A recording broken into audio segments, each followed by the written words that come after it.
Hey, what's up, everyone? It's I'm doing this one inside. It's hot. Okay, it's hot, and when I started this whole quest of answering all these questions, right? I looked at a lot of them and I liked them, right? I couldn't wait to talk about it. Then other ones, not as much, but for reasons. It's not that they were bad questions, not even at all. It's I don't. Sometimes these things can either be so complex that I probably can't answer it in a short amount of time. I'm going to try. And then other ones like this one. This one is, I can talk about this one for hours. The problem is that it's kind of related just to like Rayburn. Like the question was asked specifically about Rayburn. I don't want to get down this, trap of just talking about Rayburn and then guys across the country are like, hey, this really doesn't apply to me. So I'm always going to try to, bring it all together. So I've really thought about this question a lot, and here's what I'll tell you, okay? The question is, like, guys have a hard time in January and February in tournaments on Rayburn, like pre-spawn. And he was like, hey, what is actually pre-spawn? Now, he said in there, which I like what he said, he goes, I fall victim to these magazines and things like that about what it says. I think pre-spawn is really different, and it's different around the country. So I thought about this one, about how I'm going to relate all this together. So let's dive on in. The tournament thing, I'll get to the tournament thing later, but it's really going to be more about this pre-spawn thing. And I'm going to give you all some things to think about. So me and my buddies have always laughed about when we're on Rayburn, and like different times in the year, we'll see small bass, like a school of small bass. When I say small, like size of your finger type deal, right? 3-4 inches, something like that.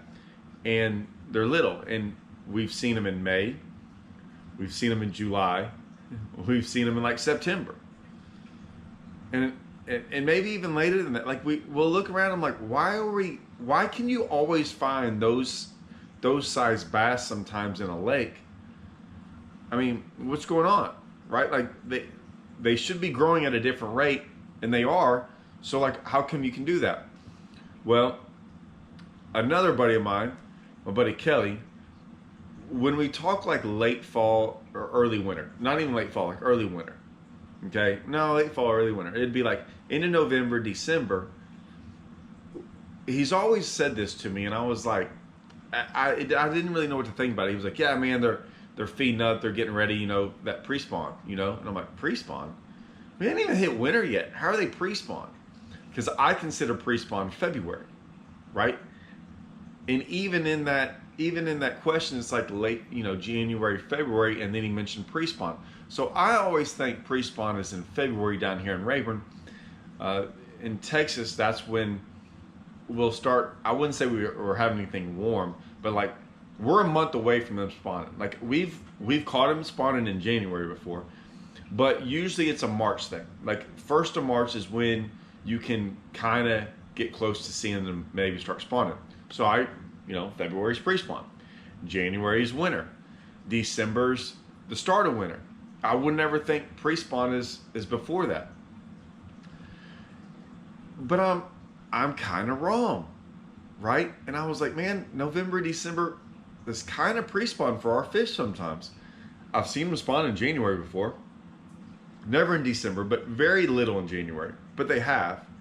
And then for sure in February. If it gets warm enough in February, which means, man, come January, come December, it's kind of like a pre-spawn. And here's the other thing, is we have deep fish and shallow fish. Now the deep fish, I've seen, it takes them forever to get up there shallow sometimes.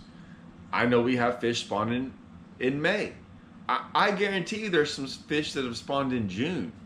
I think that's why if you have January to June, I wouldn't say January, more like February. February to June, more May, but that's 4 months in there. So I understand now why sometimes in May or June we're seeing those fish, and then August, September we're seeing those same size bass, right? They're just from different spawns. And that happens down here in Texas. Now, before we go crazy, I understand That's not like anywhere else. And I'm like, okay, well, wait a minute. So like Texas, Louisiana, all these states, Florida, big time, you know, Florida is even way worse than us. Like Okeechobee and stuff, they're spawning in November, they're spawning in like March.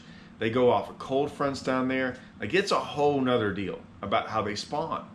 So their pre-spawn is way different than ours. Like I don't even know how to explain theirs.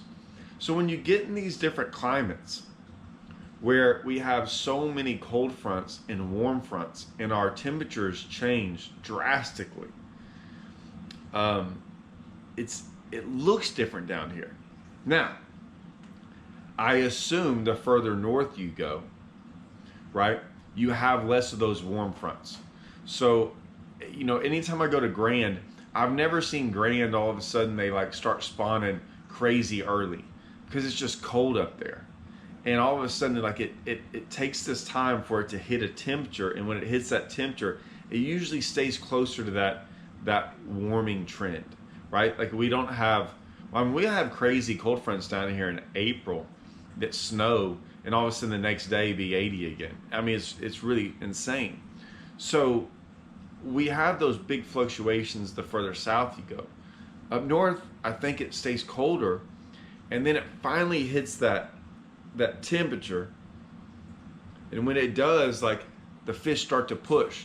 So the further north in places you go like that, they don't spawn, you know, they don't have these months where it takes them a long time to spawn. They kind of get going and get quick and get on with it, right? Like they spawn and then they go back out there, or you know, post spawn, do whatever they do. So pre-spawn down here can be very interesting. And it can be confusing because I've never thought of it being November, December, but if they're going to start spawning close to January, February, and it's not that they spawn, but the problem is this. We have fish move up and down, and they come up because it warms up. Now, they don't know another cold front's coming in a week, right? The water warms up to like 58, 59, and man, you got these fish in like 10, 12 foot of water in the grass, and all of a sudden they start pushing up shallow, and it gets sunny for a day or two, and they're like, oh my gosh, and the next thing you know, a cold front hits them the next day and they push back. Those are all pre-spawners, right? But they've been in that grass shallow for a while. Like some of them never leave the grass. So they're up there shallow, and those fish are usually really ready to go. They feel the warmth differently from the sun because they're shallower. They feel that they're up there shallow. They know it could happen at any point. And so they sit there. Now, the problem is our fish might sit there for a month and a half. Almost wanting to go, can't go. Gets a little warm, sunny, oh, can't go, right? Oh, it's getting good, cold front comes through, then they go back. So they like stay in this pre-spawn mode, which is why we catch them on like red eyes and things like that in the grass, you know, thunder crickets, chatterbaits, rattle traps, whatever you want to say. We'll catch them like that in the grass. It starts in November when it starts getting these cold fronts. December gets really good. And then January and February, like you'll have different groups of fish move up during that time because they know it's about to happen. They're close. However, there is a whole other group of fish out there deep. They don't care about none of that. I think those fish act more like regular fish around the country. They're out there deep. They're chasing shad. They don't care about anything else. They're moving with the shad. The shad are cold. Those fish aren't thinking of spawning. They're just chasing bait. And I think they do that constantly, and it's a wintertime deal. And they're not pre-spawners. Those are just fish out there feeding, doing their thing out there deep. And the only thing that I think pushes them is I've seen shad be out there, and as the shad get closer, the fish move up there with them. And they're just eating shad. Like they don't even care about spawning, it seems like. And then all of a sudden when them shad get up there close enough, right? And the shad move up there because it starts getting warm. And it could be like there's fish all on the beds, and those fish are still out there doing their thing. And as those shad push up, I think those fish just push up with them. And not, when I say push up, they're not like getting on the flats. They're following the drains in, eating in the drains, and doing all these different things in pockets, but they're not shallow yet.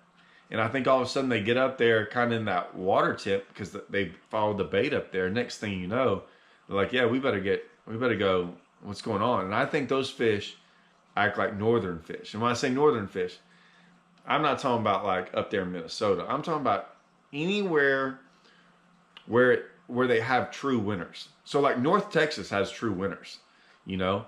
I mean, anything like north of Oklahoma or on that line, those fish get ready to where all of a sudden they get up there, they go spawn and do their thing and come back. I've seen it on Cherokee. I've seen it on Green. I see it on all these places where it happens super quick, a lot quicker than our fish. Our fish last for months. So the way I can answer that is you're going to have deep fish and shallow fish. And I've always thought that there's two groups of fish in every lake just about. From what I've seen, I'm not saying fish won't go from shallow to deep or deep to shallow, but I think fish have a tendency to either stay deep or stay shallow. I think the shallow fish, right, are more of what we kind of consider pre-spawners and things like that. And I think that's the ones we catch. And the ones out there deep, we just kind of consider those wintertime fish, right? And when they finally do push up, I don't think they stay up there very long. I think we've just been catching this other group of fish this whole time.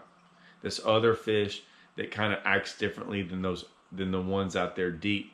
That it's almost like they come up there one time, do their thing, and go back out there, and like they almost never show back up for, to the shallows anymore. That's my thought. I say all this not because of my fishing, but because I've seen live scope now, because I watch, you can see bait and fish, and not just bass, like other fish, and how they're relating to the weather and what they're doing. And it's been interesting. Like even right now, when I look at the video I made the other day in the thermocline, looking at live scope and watching all the different fish that have pushed up with the shad. I mean, the crappie, yes, but man, I ran into a giant group of catfish because I caught one of them, and there was like 50 or 70 of them, and they looked like bass, and they were kind of all schooled up in this big pod, and I'm like, oh my gosh, I caught one, it was like a 6-pounder, and I was going, oh my God, how many catfish could I catch right here? So, like I said, I think it's more of they're following the bait, and I think the bait pushed them up.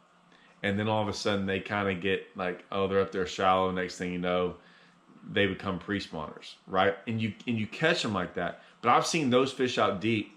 They stay out there forever. And then when the shad are gone, I don't see them anymore, right? So it'd be different if all of a sudden I saw the shad out there and the bass were nowhere to be found. But a lot of times, like, and what I'm talking about is like a group of fish that were on shad, and then all of a sudden those group of fish are gone, and I've followed them into a creek over a day or two. But the shad are in there too. It wasn't like the bass left the shad to go up there and become pre-spawners. Does that make sense? So what I would tell you is this: if you're going for the tournament side of the thing, the tournament side of the question, you got to figure out what you want to go fish for. Do you want to go shallow and fish for these pre-spawners that kind of live up shallow and kind of, that's what they do and they relate like that? And it's good sometimes because, man, sometimes they're easier to catch. They're more reliable at times. They don't move as much. They also are controlled by the weather a little bit more. Or are you going to go out there and fish for those deep fish? Those deep fish can go, they move around. They can follow those shad. They can be there one day. You have less options to catch them. I mean, like I've always said it, when you're up shallow, have a lot of different ways you can catch fish or trick fish or figure out the pattern out deep. man, you only have a couple ways to catch them. And it's, if they kind of get in a funky deal, who knows what you have to do, or they just leave on you. I think they leave on you and they use spots way differently. So I don't know if that helps. It should. I think you just got to figure out what you want to do and how to approach it. Okay. There's other videos that show this specific techniques for each of those things, but I definitely think you have to go figure out which fish you're going to fish for and why. And sometimes it's based on what you feel comfortable with. Sometimes you might go out there deep and just never get bit. The thing about like on Rayburn and stuff, I can always get bit shallow. Out deep sometimes gets hard, right? So, and what I mean by that, you can get bit out deep, but it's hard to catch big ones sometimes. They're out there. It's just you run into small ones. So it's one of those deals. You've got to kind of pick your poison. And that's what I would say about pre-spawn. I've thought about this pre-spawn question a lot and what it really means across the country. And I think for most guys that have true hard winters, it's a lot easier. But maybe for you guys that don't understand what we're talking about, maybe this will help you understand for the guys down south. And I guarantee you've always heard it about Florida, right? About their crazy spawning cycles and the full moons, and they actually spawn down there on cold fronts. Like cold fronts puts them in the mood because it's always like the water's always over 60 degrees almost. Where for us 60 degrees is like the magic tent. Like once it hits 60, there's a fish spawning somewhere on the lake if it's 60 degrees. That's like my magical temperature for me. There's other little factors in there too, but for the most part, but like we can hit 60 and then fall back down to like 54 within a day or two. Like I said, I think up north, once it kind of hits those months where it gets down to where that water temp gets warm, I think it's more consistent and it stays there. Where ours is like, it could hit that in January and it freaks all of our fish out, and there's a group of them that go up there, and then it gets, next thing you know, it's back in the lower 50s down here, not air temp, water temp, and they're like, wait a minute, it was just 60 like yesterday. So our fish know that. They don't mind moving with it, but man, they do get kind of weird and they get tough, and sometimes when it gets warm though, it gets really good. So I hope that answers that question, guys. Anyways, that's my pre-spawn answer. Hope that helps, guys. All right, see y'all.